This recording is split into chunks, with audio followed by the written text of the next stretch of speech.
இரண்டு நாடுகளுக்கிடையே நடைபெறும் மோதலுக்கு இடையில் ஈரான் உச்ச தலைவர் கமேனி கொல்லப்பட்டதற்கு யார் காரணம் என்பதற்கு புதிய விளக்கம் ஒன்றை செய்தியாளர்களிடம் பகிர்ந்துள்ளார் அமெரிக்க அதிபர் Trump.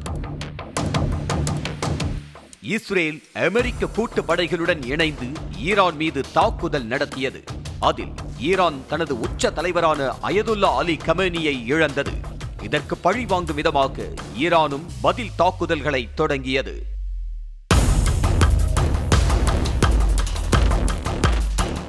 Saudi Arabia, Bahrain, Qatar, Jordan, ஐக்கிய அரபு எமிரேட்ஸ் மற்றும் குவைத் ஆகிய நாடுகளில் உள்ள அமெரிக்க ராணுவ தளங்களை குறிவைத்து தாக்குதல்களை நடத்தி வருகிறது.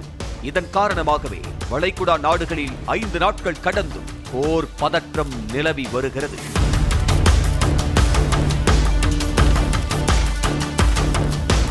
இந்த பதற்றமான சூழ்நிலையில் கமேனி கொல்லப்பட்டது குறித்தும் ஈரான் மீதான தாக்குதல் குறித்தும் அமெரிக்காவின் வெள்ளை மாளிகையில் செய்தியாளர்களிடம் அதிபர் டிரம்ப் பேட்டி அளித்துள்ளார். அதில் பேசிய டிரம்ப், ஈரான் உச்ச தலைவர் கமேனி கொல்லப்பட்டதற்கு ஈரான் முதலில் தாக்குதல் நடத்த திட்டமிட்டதே காரணம் என புது புயலை கிளப்பி உள்ளார்.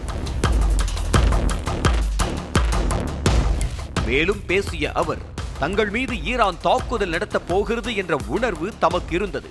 அந்த ஆபத்திலிருந்து தப்பிக்கவே தாங்கள் முதலில் தாக்குதலுக்கு உத்தரவிட்டதாக கூறிய டிரம்பின் விளக்கத்தை இணையத்தில் நெட்டிசன்கள் விவாதிச்சுட்டு வர்றாங்க.